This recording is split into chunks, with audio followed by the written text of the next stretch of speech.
गुरु ब्रह्मा गुरु विष्णु गुरुदेव महेश्वर श्री गुरु परम ब्रह्म तस्मै श्री गुरुदेवाय नमः। ओं अखण्डलमण्डलाकारं व्याप्तं येन चराचरं तत्पदं दर्शितं तस्मै श्री गुरुदेवाय नमः। अजनुलम्बितभुजो कनकवदत्त संकीर्तन कवितार कमलादक्ष विश्वम्भर द्विजवर जुगधर्म फलबन्धु जगत्प्रिय कारो करुणावतारं। कुरुक्षेत्र युद्ध शेषे যুধিষ্ঠির ভীম অর্জুন নকুল তারা যজ্ঞ করেছিল। যুধিষ্ঠিরকে রাজা করেছিল স্বয়ং ভগবান নিজেই থেকে। এবার যজ্ঞ করবেন। যজ্ঞ শুরু করে কয়েকটা করেছেও না।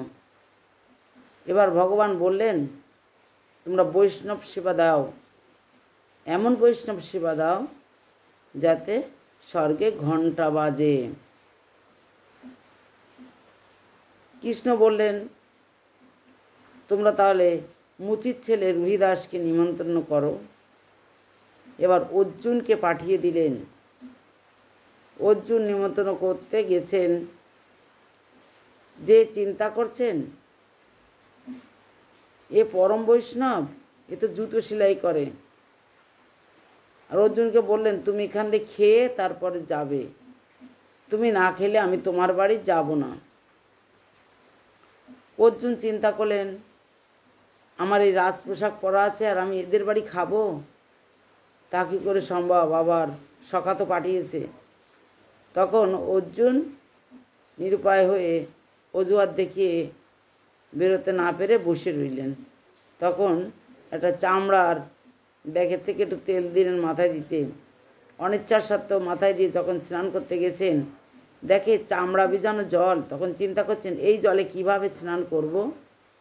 যেই জলটা সরিয়েছেন সেই দেখেন মা গঙ্গা স্বয়ং ওখানেই বসে আছেন। বলছে মা গঙ্গা তুমি এখানে? বলে কি পরম বৈষ্ণব রুহিদাস, সে আমার জলে স্নান করলে আমি পবিত্র হব, তাই আমি এখানে বসে আছি। অর্জুন স্নান করে এসে অনিচ্ছার সত্ত্বেও রুহিদাসের বাড়ি থেকে সেবা নিয়ে রাজপ্রাসাদে ফিরে এলেন। বলে আসলেন পরের দিন দুপুরবেলায় সেবা করতে। পরের দিন দুপুরের সময় রুহিদাস গেছেন। দ্রৌপদী 56 ব্যঞ্জন রান্না করে দিয়েছেন। রুহিদাস সব রান্নাগুলো একসঙ্গে নিয়ে মাখায় খেয়েছেন। বলে দ্রৌপদীর মনে একটু অহংকার জেগেছিল যে এ জানে না কিভাবে খেতে হয়। এক একটা স্বাদের এক এক রকম স্বাদ পাবে, এক একটা জিনিসের এক এক রকম স্বাদ। একবারে খেলে কি সেই স্বাদ পাবে? এই অহংকারের জন্য সেদিন স্বর্গে ঘণ্টা পড়েনি। তখন কৃষ্ণকে জিজ্ঞাসা করলেন, যেই রুহিদাস চলে গেছেন তখন যুধিষ্ঠির বললেন কৃষ্ণ স্বর্গে ঘণ্টা বাজেনি কেন? তখন যুধিষ্ঠির বললেন দ্রৌপদীর মনে একটু অহংকার জেগেছিল তাই। ঠিক আছে, আমি তাহলে আবার অনেক খরচ করব আর লোক নিমন্ত্রণ করো। কৃষ্ণ বললেন আবার তাহলে নিমন্ত্রণ করো। রুহিদাসকে আবার নিমন্ত্রিত হলো। রুহিদাস এসেছে,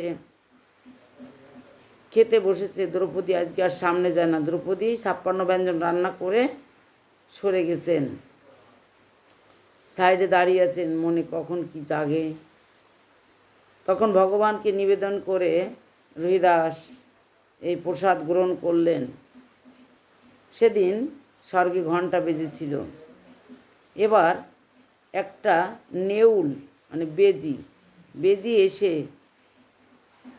সেই সেবা করার পাতায় গড়াগড়ি খাচ্ছে। দেখে যুধিষ্ঠির বললেন এ কি, এই নেউলটা কেন গড়াগড়ি খাচ্ছে? কৃষ্ণ বললেন তাহলে এই নেউলকেই জিজ্ঞাসা করো। তখন ওই বেজিটাকে জিজ্ঞাসা করেছিল। যুধিষ্ঠির বলছে তোমার কি হয়েছে? তা বলে কি আমি একটা যজ্ঞে গিয়েছিলাম, সেই যজ্ঞে আমার শরীরের অর্ধেকটা সোনার হয়ে গেছে, আর বাকিটা সোনার করার জন্য এই যজ্ঞে এসে গড়াগড়ি খাচ্ছি। তা বলে তুমি কোন যজ্ঞ গিয়েছিলে? সে তাহলে কত বড় যজ্ঞ? বলে কি সেই যজ্ঞটা এর থেকে ছোট ছিল, মাত্র 4 জনের যজ্ঞ। অভাবের সংসার। শ্বশুর ভিক্ষা করতে গেছে, শ্বশুর ভিক্ষা করে এনেছে, এনে সেটা রন্ধন করেছে শাশুড়ি। এবার ব্রাহ্মণী রান্না করে ঠাকুর ঘরে দিয়েছেন। এবার ব্রাহ্মণ তা নিবেদন করেছেন। 1 মুষ্টি ছাতু, 1 মুষ্টি ছাতু তা দিয়ে আর কতটুকু হয়, সেটা 4 ভাগ করেছেন। 4 ভাগ করে ব্রাহ্মণের 1 ভাগ, ব্রাহ্মণের স্ত্রীর 1 ভাগ, তার ছেলের 1 ভাগ, আর তার বৌমার 1 ভাগ। ব্রাহ্মণ যখন খাবেন তখন এক অতিথি এসে বলে, আমি কয়েকদিন কিছু খাই না, আমাকে কিছু খেতে দাও। ব্রাহ্মণ নিজের ভাগটা দিয়ে দিলেন। বলে কি খেয়ে অতিথি বলে আমার তৃষ্ণা মেটেনি, আমি আরও খাবো। স্ত্রী বললেন আমার ভাগটা দিয়ে দিই। ব্রাহ্মণ বললেন না না তুমি দিও না, তুমি খাও। বলে না না আমি দিয়ে দেবো, সেটা বলে দিয়ে দিয়েছে। 2 ভাগ হয়েছে, তবু বলে আমার খিদা লাগছে, এখনও খিদা মেটেনি। তখন ছেলে এসে বলছে আমার ভাগটা দিয়ে দাও বাবা। বাবা বলছে না আমি পিতা হয়ে কী করে দেব। তখন ছেলেও ছেলের ভাগটা দিয়ে দিল। বলে কি আমার একটু খিদা এখনও আছে। তখন বৌমা এসে বৌমার ভাগটা দিয়ে দিলেন। আর সেই যজ্ঞে যে পাতা ছিল, সেই পাতায় গড়াগড়ি খেয়ে আমার অর্ধেক অঙ্গ সোনার হয়ে গেছে। আমি ওই বাড়িরই ছোট্ট একটা গর্তের ভিতর ছিলাম। তা এখন ঘুরে ঘুরে বেড়াই কোথায় যে সেই যজ্ঞ পাবো। সেই যজ্ঞ পেলে তাহলে আমার বাকিটা সোনার হবে। কিন্তু এই যজ্ঞ এসে দেখছি এই যজ্ঞ সেই যজ্ঞের মতো অত বড় যজ্ঞ নয়। এ যজ্ঞে লোক বেশি হয়েছে, কিন্তু ওই যে ছাতুর যজ্ঞটা ছিল এই যজ্ঞর থেকেও অনেক বড়, সেটা বললেন।